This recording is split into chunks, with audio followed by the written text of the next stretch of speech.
All right, I'm out in front of McDonald's, and this is a public service announcement. If you want food, hire the Doordash drivers and tip us good, and we'll come get it. Because this is the sort of thing that happens when you change your mind. You want Hardee's, and then you're like, nah, you know what, I think I'll go to McDonald's. Then the shortcut just, doesn't quite work out. Just leave this to the pros. Thanks.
Get here quick enough? Oh yeah, definitely. Quicker than a lot of people have. Well, I was like, you drove so slow. I know. I swear they were like on something else. Like, Thank you so much. All right, you're welcome. I like your bike, by the way. Huh? I like your bike. It's cool. Thank you. Hey, everybody. Well, we're out here to do an update on the bike and the job, how everything's working out.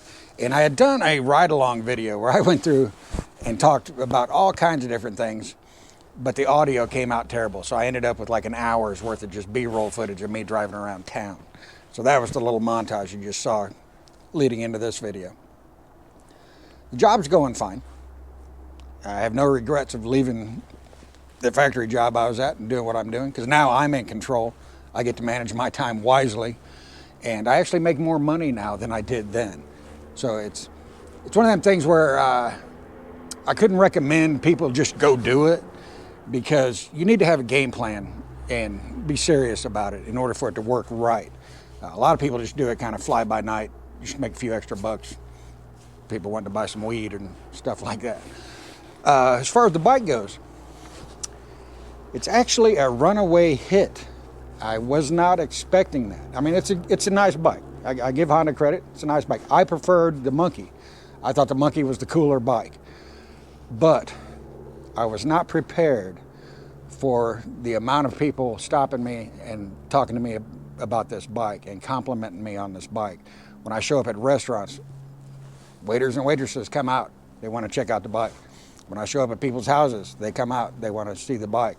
When I have drop off at the college campuses, people are standing around, they love the bike. It's, like I said, I wasn't expecting that.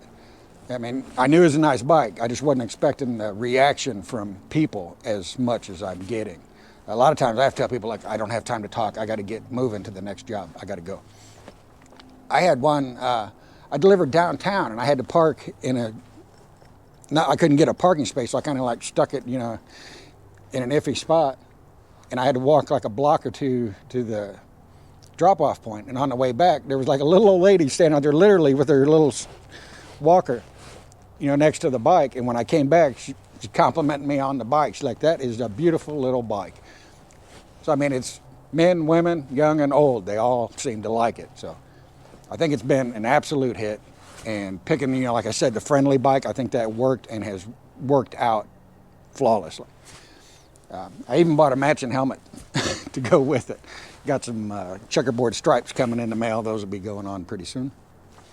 And as you can see by my hat and things like those little lights that I've got on the side of the bag here, I'm trying to put out a little more professional image than a lot of the Doordash, drivers that they normally get, because that gives me a little bit more credibility, if that makes any sense.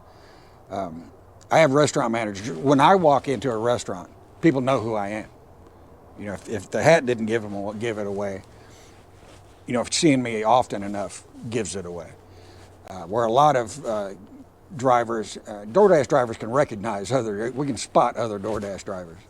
People standing around looking at their phones waiting, And so the people behind the counter are just looking out at a crowd of people standing there. They don't know who the hell they are. They can only assume. Where with me, they know who I am. If I'm standing there, they know what I'm there for. And so that's why I wear the hat and carry my bag and stuff like that most of the time, depending on the restaurant. I've had restaurant managers, just come out from behind the counter and talk to me, about what they can do better and things like that. I guess they're kind of seeing me as, on a kind of different level than most of the other drivers. And I'm not trying to talk down to anybody or anything like that, but that's just kind of what's going on. And even other drivers, if I pull up to a restaurant and they're having trouble with the restaurant or something like that, they're all like, oh, he's here. He's going to take care of this. So I get to go in, chew somebody. Or even restaurants having trouble with DoorDash. I can be I'm that go-between. I'll get on the phone and straighten things out. So the job's going really, really well. Like I said, it is just a matter of management. I felt like I was poorly managed before. I wasn't able to work at my potential just due to disagreements with management. And so now that I'm in charge, I'm the manager, things are going great. Woodpecker. So things are going great on that front. Outstanding. Now, I picked up kind of a little collection of items and tools that I carry with me. I figured I'd show some of that stuff. And I keep that in this little pocket right here on the side of the bag. One of them I keep on me is just a little flashlight. Just things you don't think about, but at night, trying to find house numbers and mailboxes, trying to find where you are, having a light is really handy. So in this pocket, got a roll of Scotch tape. This is for poorly done drink lids. Not all drink cups and lids are created equal. Some of them are terrible.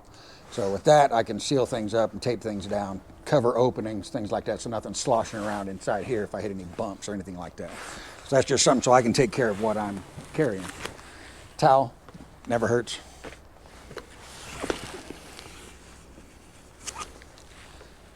Got a mask in case I need it. I've actually got another one in my pocket. Sharpie. I carry a Sharpie so I can leave little notes on people's receipts. Thank you for the tip. Have a nice day. Just little things like that count. This is a Olight O-bulb. It's a flash, it's a light is what it is. And I carry this along with the flashlight because this is more of a floodlight. I can use it as a dome light inside the bag when it's dark. And plus it has a mode as a red flasher. Because the bike doesn't have four-way flashers. I really wish it had that, but it doesn't. But with this being magnetic, if I have any troubles, I can just stick it on the bike and take care of that. So that's just some of the little things I carry with me. Out and about on my adventures. And I've picked up like little tips and tricks along the way. A lot of the YouTube videos you see on Doordash and things like that, how to make $6,000 a day or whatever their video is. 99% of what they're saying does not apply in my area. So I really don't watch other DoorDasher videos because it doesn't mean anything to me. Their strategies don't work in my area. My strategies won't work in their area.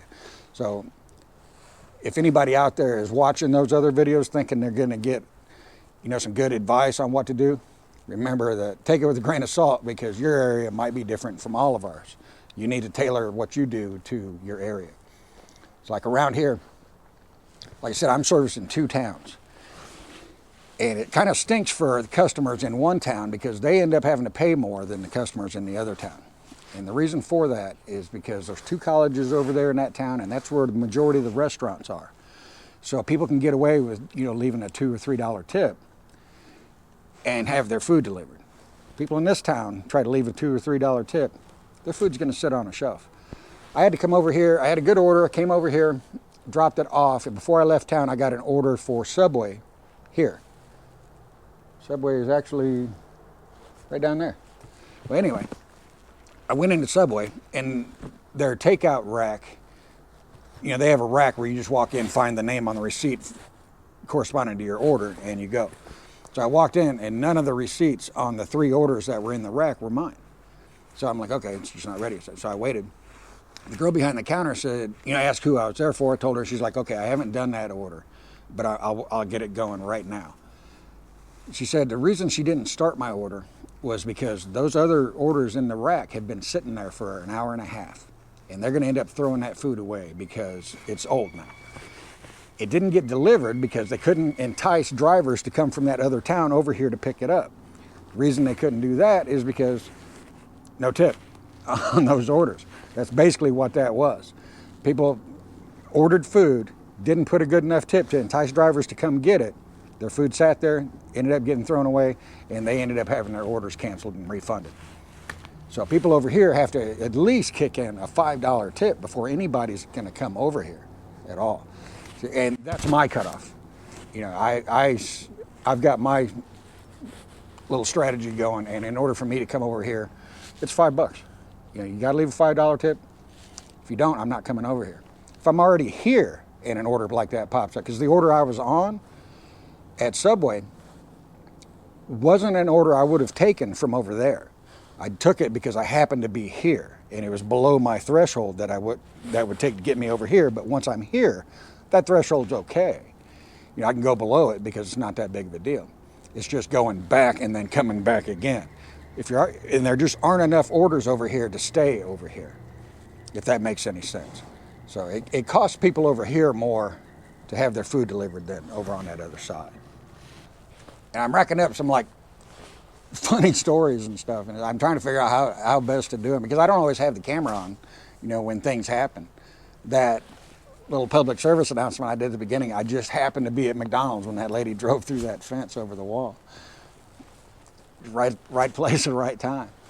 I had one order at night where the guy, I'll show the delivery instructions I got. This is at night, middle of the night. He wants me to walk through a cemetery to deliver food to his house. There's a house, you have to park up top and then walk down through the cemetery to get to the house.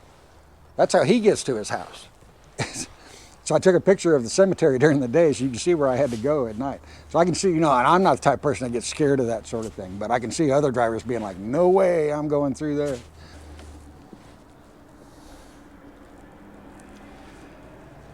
I show up at some houses and there's just literally garbage on the porch. People don't shovel their sidewalks. I've damn near busted my ass a few times. I've seen some stupid speed limit signs. 19 miles an hour. Just make it 20. Don't even screw around. And there's no correlation between how nice the house is versus, how big of a tip you're gonna get. I can deliver to mansions, I can deliver to the country club, and just nice, $500,000 houses and get a $2 or $3 tip. I delivered to a trailer park over here in this town and got a $50 tip at a trailer park. Trailer parks and lower income housing ends up being the best tipping jobs I can get. And that's not true across the board, because there's a low income housing over in the other town that I just don't go to anymore because people don't tip at all there for some reason, but elsewhere they do. So it's you got to learn your area and see what's hot and what's not, before you can be successful at it. Now I did make a change to the transmission. I put one accessory on it, I won't say accessory, one upgrade. And that is, I put a slightly larger front sprocket on it. I'm running a 15-tooth front sprocket, and that actually slows the bike down on the top end, believe it or not, just because 9 horsepower. with that gear ratio doesn't have enough power to overcome wind resistance, you know, at that speed. So my top speed dropped down from low 60s to about 60. So I've given up a few miles per hour, but what that taller gear is doing is allowing me to use the lower gears more effectively. I can wind them out a little bit farther, and that cuts my RPMs down, you know, at given speeds, and it should actually make my fuel economy go up. So I'm waiting to see. I haven't done a full test to see what the fuel economy is, but I'll get a feel for it soon, because it's pretty new. I've only had that on there for a short time. So I mean, third gear is good for 55 miles an hour now. So I got, you know, a little bit better hill climbing capabilities, slower on the top end, but fourth gear is basically an overdrive now. In the transmission, somebody noticed that I had moved my shift lever counterclockwise one tooth on the shaft. And I had seen other people had done that and stuff, so I figured I'd try it and see what I thought. And I've since moved it back, so it's back in the stock configuration. And the reason I did that is because experimenting with how this shift lever works, it is actually better in the standard configuration. Because it's not, people describe it as a semi-automatic, but it's actually got a clutch and a shifter. Imagine if your hand shifter on your bike, when you pulled it all the way in, it shifted gears, and then you let it back out. That's what's going on here. So when you see a lot of people who do YouTube videos, you know, they go to a dealer and they get loaned a bike and they take it out and they're all herky-jerky on it. The reason for that is because they're being kind of stabby with the shifter, instead of putting your foot on the peg and rotating it. All right. So to shift down, you would rotate it in, and then when you rotate it back out, I'm operating the clutch right now. So I can slowly let the clutch out like you're feathering it with your hand. That's how that actually works. And so once I figured that out and got the feel for it, I moved the shifter back to the original position, and I have no problems with it at all now, and I'm actually pretty smooth with it. The neutral being all the way at the bottom gives me more of a fit than actually operating the shifter, if that makes any sense. I also put a seat cover on. I got a brown seat cover and put on it, and this is from Cheeky Seats. Now, I'll put links to everything below that I've done here. And it just looks nice. It's not padded or anything like that. It's just a good looking seat cover. I thought it looked better than the stock gray one. I just thought it looked nice, put it on the bike. I did pick up another helmet. That's a Davida Speedster V3. I like Davida's helmets. They're well made. They're made in the UK. They're expensive, but they last. And I think they might be out of business actually right now. I can't get any confirmation on that, but it looks like once COVID hit, they shut down when everything got locked down, and they've just never gotten back up to production. That's what it looks like. I can't confirm that one way or the other. It's just very hard to get their stuff. I just happened to find one that matched the bike in the right size with the snaps. Bought it. The gloves, I've got some Rolling Sand Wellington gloves. And I just like these because I'm not messing with any Velcro. These had Velcro on it, but I cut them off. And so it's just getting on and off the bike, having to mess with my phone, putting gloves back on is just simple to do. And they do have some, you know, a little bit of armor in them and stuff like that. And another thing is this jacket. I wanted a jacket with some reflective on it. So I got on eBay just looking to see what was out there. And this is a Corazzo 5.0 jacket, and these are about $300. I ended up finding this for 70 bucks, secondhand, and it's like in brand new condition. Bought it, and I get compliments on this. I've never like gone into a place and had somebody, you know, pass me and go, "Hey, nice jacket." You know, nobody ever compliments me on my clothes. I don't buy clothes for compliments or anything. But it's just been surprising because it's happened several times, you know, quite a few times. People have said, "Hey, that's a nice jacket." Glad everybody likes it. I like it too. It's got soft armor in the elbows, shoulders, back. Pretty nice. I wish I had more pockets. Not everything can be perfect. So basically the Super Cub's doing great. Business is doing good. I'm doing good. I'm happy. It's nice to have a job where I don't feel like I'm dragging myself to work. And when I show up at places, people are just happy to see me. And that's a nice feeling. So hopefully you guys enjoyed that. I'm going to see if I can work out something with this audio issue so I can get more writing videos. Because I had done like a full video where I talked about all kinds of things, kind of vlogged about it. And when I got home to check everything, the audio was just awful. So here we are. So looking for a new microphone solution for an open face helmet. We'll see what happens. Take care, everybody, and I'll catch you guys next time.